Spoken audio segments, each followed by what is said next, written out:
Méditons un instant du lundi 15 novembre 2021, lundi de la 33e semaine du temps ordinaire année B, réalisé par le Père Franklin Florus.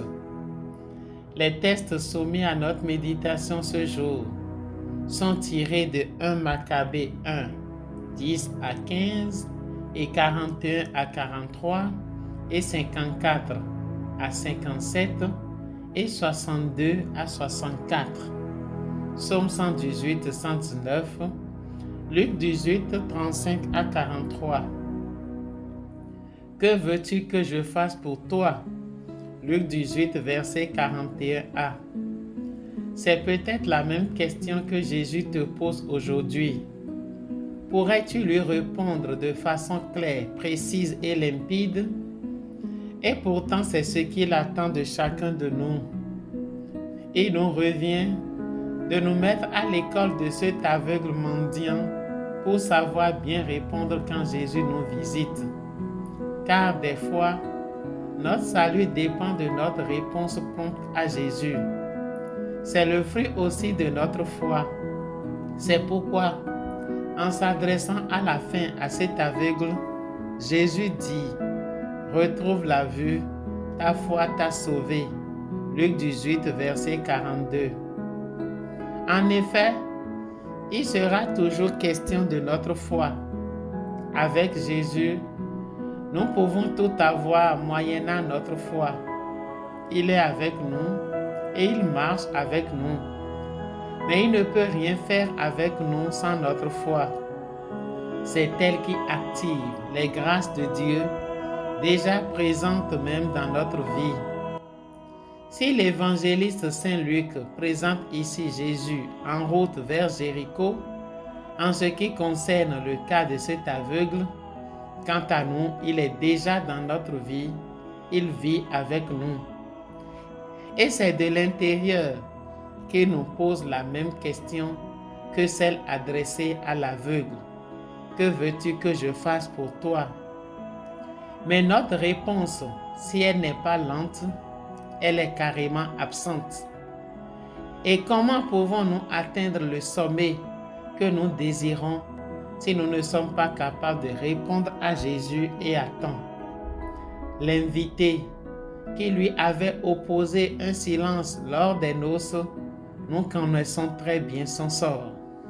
Alors, le roi dit au serviteur: « Jetez-le, pieds et poings liés, dans les ténèbres du dehors. Là, il y aura des pleurs et des grincements de dents. » Matthieu 22, verset 13. C'est ce qui nous attend si nous continuons à opposer un silence au Seigneur. Sinon, comment pouvons-nous comprendre tous les échecs et tous les malheurs que nous vivons malgré la présence de Jésus en nous? Ce sont déjà là les signes de notre mauvaise relation avec le Seigneur. Et si elle est mauvaise, c'est de notre faute.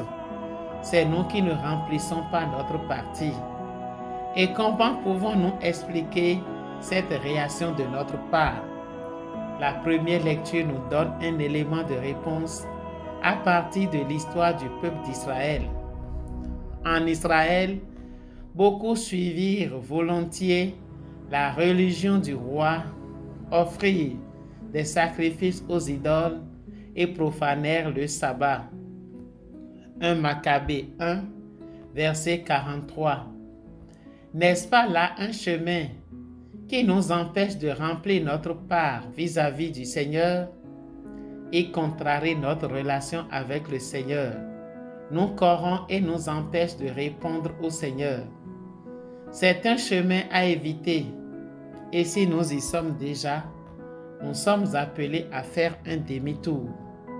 Chers frères et sœurs, les maux qui minent notre relation avec le Seigneur sont multiples et multiformes. À la fin, nous serons toujours les perdants. Nous n'allons pas profiter des grâces et des bienfaits de Dieu déposés en nous. C'est un désastre et un drame.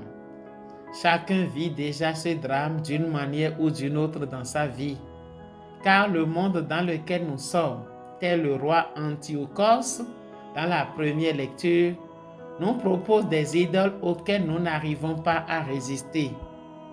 Les raisons qui nous poussent à chuter devant ces propositions sont aussi multiples et multiformes. Et si nous faisons comme ceux des Israélites qui avaient refusé de suivre le roi, cependant, beaucoup en Israël résistèrent et eurent le courage de ne manger aucun aliment impur. 1 Maccabée 1, verset 62. C'est là que Dieu nous attend. Ce serait pour nous une vraie proclamation de la foi dans un monde impur et corrompu. Voilà ce qu'il nous faut pour une vie chrétienne exemplaire. Elle nous permettra à coup sûr de profiter de toutes les grâces et de toutes nos bénédictions. Soyez bénis.